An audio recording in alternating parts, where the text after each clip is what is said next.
Mega DSC సరిగ్గా జరగలేదని ధర్మేంద్ర ప్రధాన్ రాజీనామా చేసి లోకేష్ రాజీనామా చేయాలని జగన్ గారు డిమాండ్ చేస్తున్నారు సార్. ఏపీలో జంజీ అంతా రోడ్లు ఎక్కుతున్నారు. ఈ అప్పటి ప్రభుత్వానికి వ్యతిరేకంగా లోకేష్ గారు వ్యతిరేకంగా నిన్న ఉద్యమాలు చేశారండి మొత్తం స్టేట్ వైడ్. దాని గురించి మీ అభిప్రాయం? జంజీ అంటే ఎవరో కాదు కాదు జంజీ అంటే ఎవరో తెలిస్తే కనుక వాళ్ళకి నేను గ్యారంటీగా సమాధానం చెప్తానండి. వాళ్ళు ఏదో నోటుకొచ్చింది మాట్లాడి అక్కడ సమస్యకి ఇక్కడ సమస్యకి లింక్ ఎడతాం అనేది పిచ్చుతాను. మీరు నోటుకొచ్చింది ఒకటి, నోటుకొచ్చిన ఒక ఆరోపణ చేస్తారు. ఆరోపణ మళ్ళీ కంటిన్యూషన్ కోసం అక్కడ జంజీ జరిగింది, ఇక్కడ జంజీ పెడుతున్నాం. జంజీ అంటే ఏంటో కూడా తెలియకుండా నోటుకొచ్చినట్టు ఏదో చేసుకుంటూ పోతుంటారు. వాళ్ళ గురించి పట్టించుకోవాల్సిన అవసరం లేదండి. 16,000 పైగా జాబులు ఎంతమందికి ఇస్తే దాంట్లో అక్రమాలు జరిగినాయని ఎవరిని చెబుతాడండి? బేసిక్గా దీంట్లోంచి చేసిన వాళ్ళు కానీ నిజంగా జరిగిన వాళ్ళు కానీ నిన్న తిరిగిన వాళ్ళలో ఒకసారి చూసుకోండి.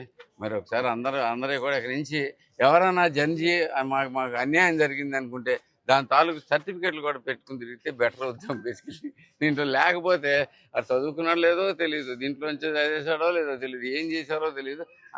జంజీ అనే పదం అంటే ట్రెండింగ్ లేదు ఉంటే అది వాడైతే మనం కూడా ట్రెండ్ అవుతాం అనుకునేది రాంగ్ పద్ధతి.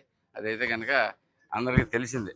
ఈ జంజీ ఉద్యమం అనేది ప్రజల నుంచి వచ్చింది. వైసీపీ తరఫున జంజీ ఉద్యమం ఏదైనా కానీ చెప్తాను. జంజీ ఉద్యమం అనేది వైసీపీ తరఫున, తెలుగుదేశం తరఫున, బీజేపీ తరఫున ఇలా ఒకరి తరఫున ఒకరు రారండి.